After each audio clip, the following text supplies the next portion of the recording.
मध्ये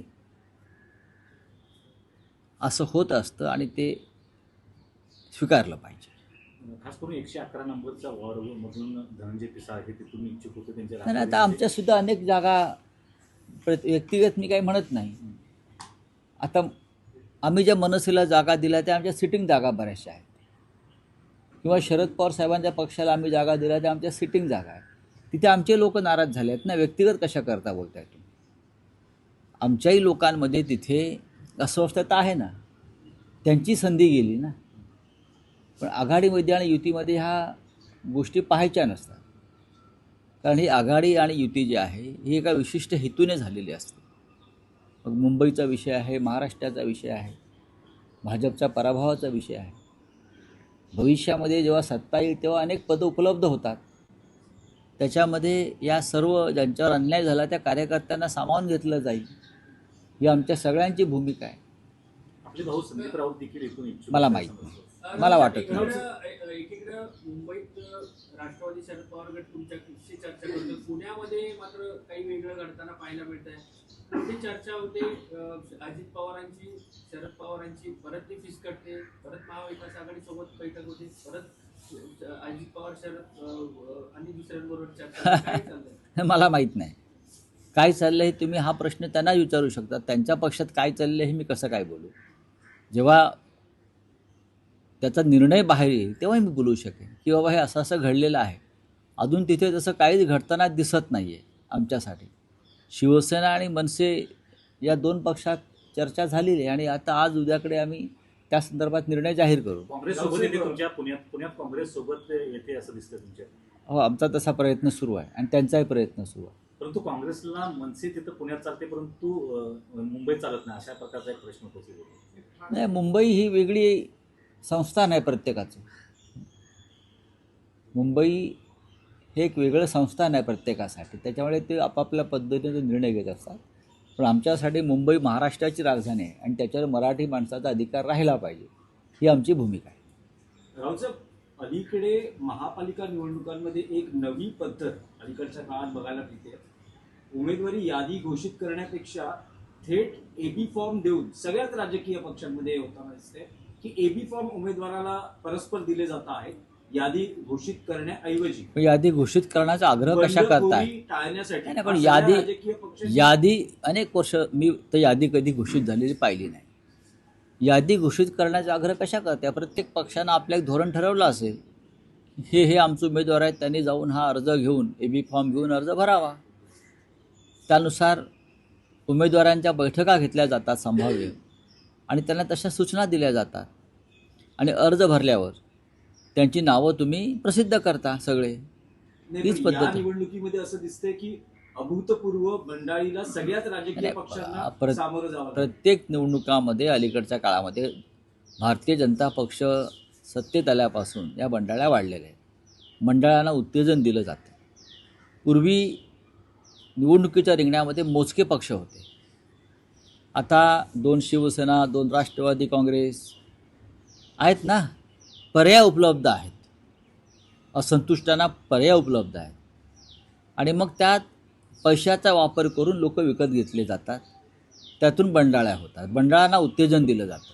भाजपकडून मुंबईत उत्तर भारतीय मतदारांना आकर्षित करण्यासाठी जी स्टार प्रचाराची यादी आहे त्यामध्ये योगी आदित्यनाथ आहेत, मैत्री ठाकूर आहेत, इतर मनोज तिवारी आहेत, असे उत्तर भारतीयांना आकर्षित करण्यासाठी एक वेगळी स्ट्रॅटेजी. नाही, त्यांच्यामध्ये त्यांनी मुंबईची फाळणी केलेली आहे. एक परप्रांतीयांची मुंबई आणि दुसरी मुंबई एक मराठी माणसाची मुंबई, अशी भाजपनं सरळ फाळणी केली. आमच्यासाठी मुंबई अखंड आणि एक आहे. जे मुंबईकर आहेत त्यांनी मुंबईच्या विकासासाठी एकत्र येऊन मतदान करावं. पण भारतीय जनता पक्षानं कायम प्रांतवाद, जातवाद आणि धर्मवाद या आधारावर निवडणुका लढल्या आणि मुंबईसुद्धा तेच करतायत. तुम्हाला योगी आदित्यनाथ मुंबईत कशा करता पाहिजे? मैथिली ठाकूर कशा करता पाहिजे? किंवा अन्य कोणी कशा करता पाहिजे? कशा करता पाहिजे? तुम्ही सक्षम नाही आहेत का? हा जर मतदार मुंबईचा नागरिक आहे, मुंबईकर आहे, तर मग भारतीय जनता पक्षाच्या महाराष्ट्रातल्या नेत्यांनी त्यांच्यासमोर गेलं पाहिजे.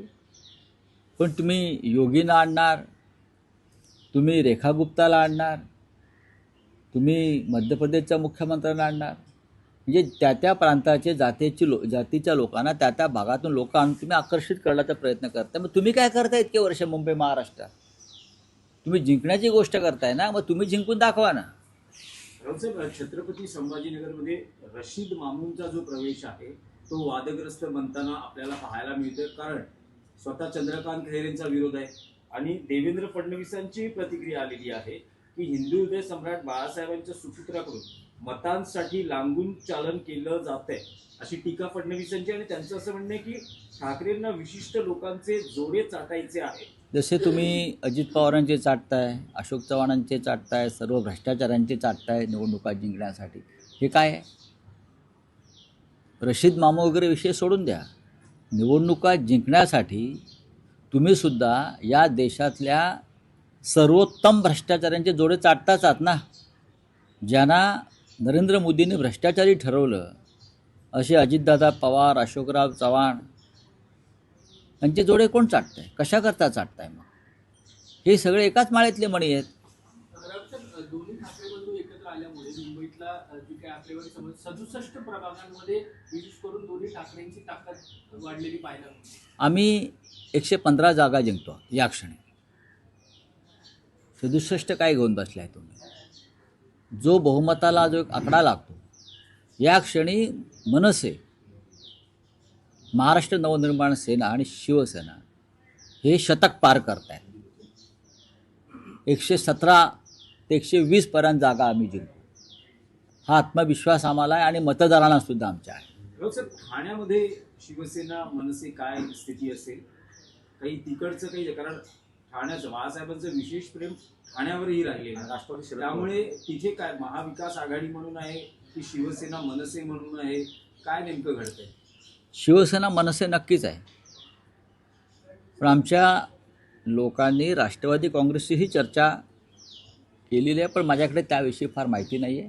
पण शिवसेना आणि मनसेमध्ये जागा वाटप पूर्ण झालेलं आहे. तिकडले राष्ट्रवादी काँग्रेसच्या नेत्यांशीही चर्चा झालेली आहे. खास करून जितेंद्र आव्हाड यांच्याबरोबर सुरुवातीलाच बैठका झालेल्या आहेत. त्या संदर्भात तुम्हाला संध्याकाळपर्यंत निकाल मिळेल. शक्यता आहे की महायुतीत तिथे भाजप स्वबळावर लढण्याची शक्यता आहे. स्थानिक आमदार म्हणतात की आजपर्यंतचा अल्टिमेटम आहे, जर आज नाही झालं तर स्वबळावर लढू. हे सगळं घडत असताना ठाण्यात नमो ठाणे असेही बॅनर लागले. नमो ठाणे, नमो भारत, नमो आणि वेगळी, आणि श्रीकांत शिंदे तर वेगळ्या सभा घेत आहेत स्वतंत्र. नाही, ठीक आहे. अल्टिमेटम वगैरे असा काही नसतो. ठाण्याचं महत्त्व वेगळं आहे यावेळेला. भारतीय जनता पक्षाला ठाण्यामध्ये एकनाथ शिंदेंचा पराभव करायचा, एवढंच मला माहिती आहे.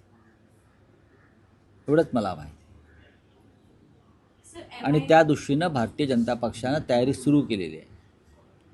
लोकसभा विधानसभा निवडणुकांमधले निकाल वेगळे होते, ती गणिते वेगळी होती. भारतीय जनता पक्ष आणि शिवसेना मनसे युती यांच्यामध्येच लढाई होईल, फाईट होईल. चला, थँक्यू.